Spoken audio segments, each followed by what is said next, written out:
La ley, la normativa que regula el trabajo remoto vence a finales de año, al final del mes de diciembre. Todavía no se ha dado ningún decreto, ninguna norma que la reemplace, qué es lo que va a pasar y en todo caso, en este lapso que queda, qué se podría corregir para que salga algo mejor. Vamos a conversar con César Puntriano, que es profesor de SAN, además experto en temas laborales. César, ¿cómo estás? ¿Qué tal? Muy buenas tardes. Muy buenas tardes, Juan Carlos. Gusto saludarte. Estamos a la expectativa, pues, ¿no? O sea, a ver cuándo, de aquí al 31, finalmente se saca la nueva norma, la norma que la reemplace o se extienda a la que ya existe, ¿verdad? En efecto, lamentablemente en los últimos tiempos nos han siempre hecho esperar hasta el final. Pudiera haberse tomado una decisión con anticipación, pero no ha ocurrido nada. Es bueno recordar que con el Congreso anterior, con el gobierno del señor Sagasti, se aprobó una autógrafa de nueva ley sobre el teletrabajo, que recogía la norma del teletrabajo que tenemos del año 2013 y las disposiciones sobre el trabajo remoto. Hacía una fusión y fue presentada al Poder Ejecutivo para su promulgación. El presidente en ese momento la observa, vuelve al Congreso, se aceptan las observaciones, pero acaba la legislatura y la propuesta quedó archivada. Lamentablemente se perdió la oportunidad de modernizar una norma que nos acompaña desde el año 2013 y que es poco más rígida que la que tenemos actualmente. Y esas observaciones, ¿por qué lado iban? ¿Cuáles fueron los peros que puso el Ejecutivo? Mira, la observación principal se refiere a la asunción de los costos en cuanto al Internet, en cuanto a las facilidades de trabajo por parte del empleador. ¿Y por qué? Porque el Ejecutivo estaba pensando pues en las microempresas que en la realidad de nuestro país son las que más trabajadores emplean. Entonces, para esas empresas es muy complicado estar asumiendo este tipo de costos. Esa era la principal observación. Entonces, el Congreso, cuando modifica el proyecto, deja esa decisión al acuerdo de partes. Es algo razonable, ¿no? Pónganse de acuerdo entre el empleador y el trabajador a ver qué porcentaje asume cada uno, si lo asume el trabajador, lo asume el empleador. Eso es mejor que imponer que lo asuma una de las dos, ¿no? Que ese es uno de los temas, Juan Carlos, que creo yo debería mejorarse. Y quisiera un poco comentarte qué va a pasar, qué es lo que va a pasar a partir del 1 de enero. Claro, y además, ¿qué le podemos mejorar, ¿no? a la norma, o en todo caso, que este Congreso asuma la responsabilidad, ya que estamos cerrando también las labores congresales de promulgar algo que quedó pendiente del anterior, ¿no? Que sería una muy buena idea. Es correcto. Yo creo que todavía están a tiempo de incorporar este tema en la agenda, retomar esa norma que estaba ya prácticamente lista y someterla a debate y nuevamente presentarla al Ejecutivo. ¿Con eso ya no sería necesario dar una nueva ley de trabajo remoto? Mira, lo que nosotros tenemos de trabajo remoto es un decreto de urgencia que se emitió en el gobierno del presidente Vizcarra y que diferenciaba a esta figura del trabajo remoto con la de teletrabajo que nos acompaña desde el año 2013 en básicamente tres aspectos. El primero, el que acabamos de comentar, que es el tema de los costos. ¿Quién asume el costo del Internet, de los bienes, de las facilidades necesarias para trabajar remotamente?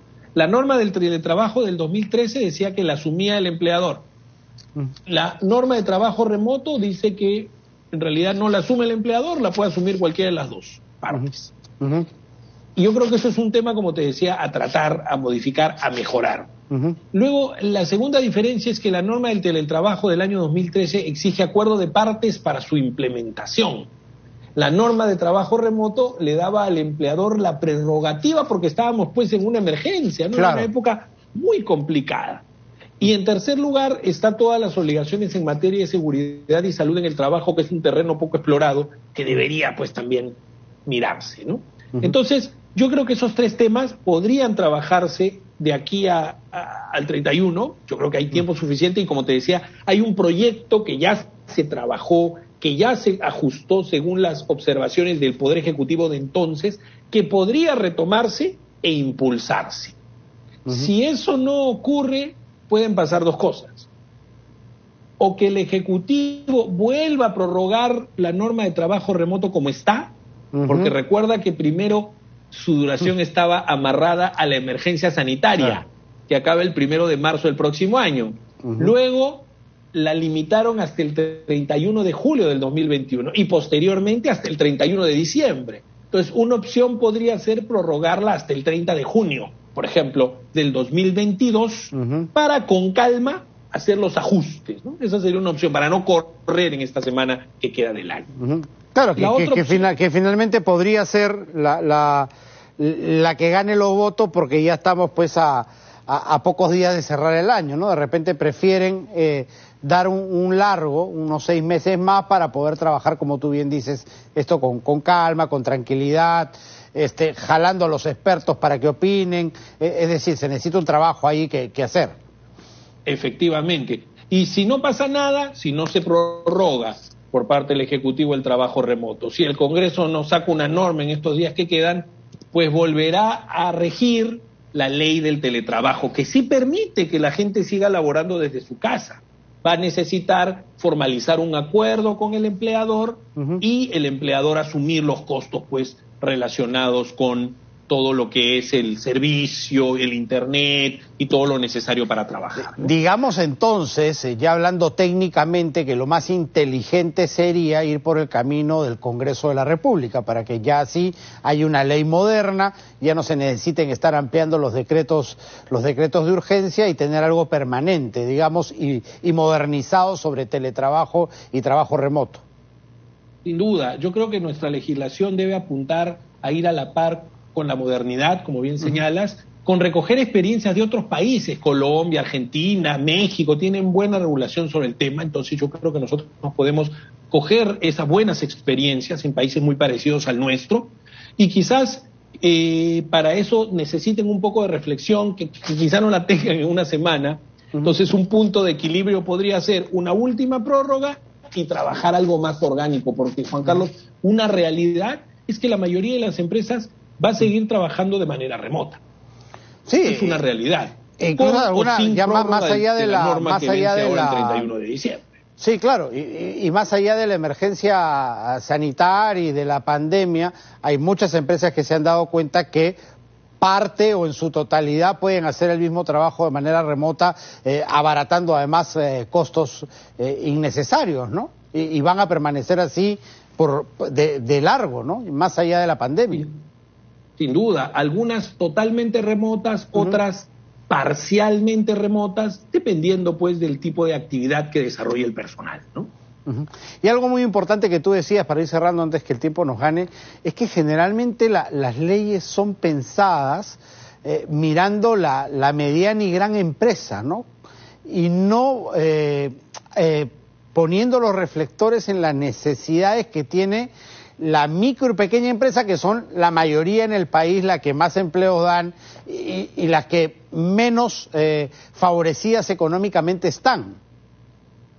Sin duda, hay que pensar siempre en ellas porque son la mayoría, como tú dices, y además algo que es bien importante, ¿no? Todo lo que estamos conversando del teletrabajo, de las normas, se aplica lamentablemente a un pequeño sector de trabajadores que laboran en la formalidad, ¿no? Todavía sigue el gran reto del trabajo informal, que tiene pues cifras de más del 50% de la población económicamente activa, ¿no? Que yo creo que eso es un reto para el gobierno para el próximo año.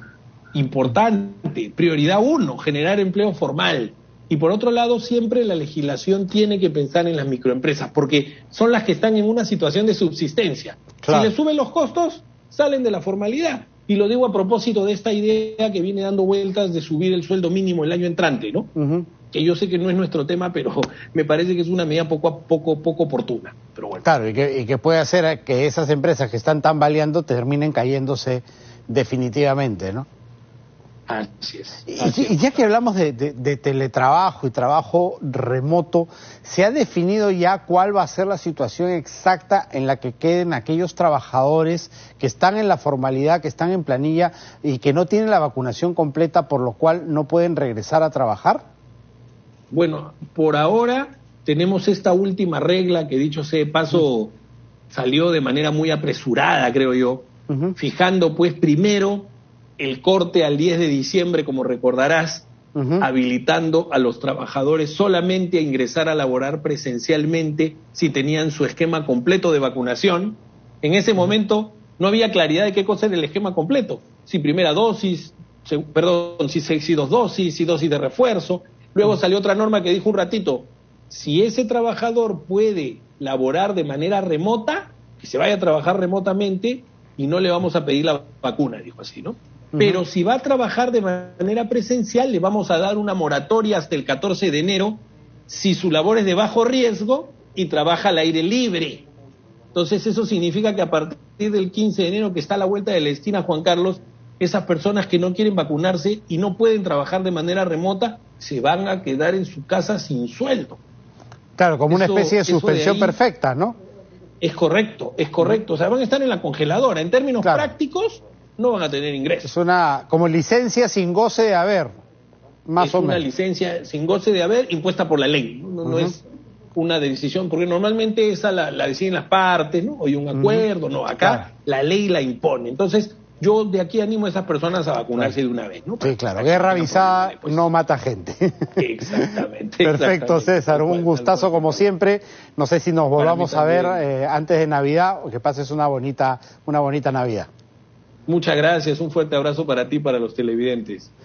Muchas gracias. César Puntriano, profesor de SAN, experto en temas laborales, hablando de este tema del teletrabajo. Hay hasta el 31 de enero para modificar este decreto supremo, ampliarlo en todo caso, para poder tener la oportunidad, y esperemos que eso sea así, ya de formalizar esta ley que quedó entrampada entre el paso del Congreso anterior a este. Son las 3:44. Vamos a hacer una pausa porque tenemos que cerrar el bloque.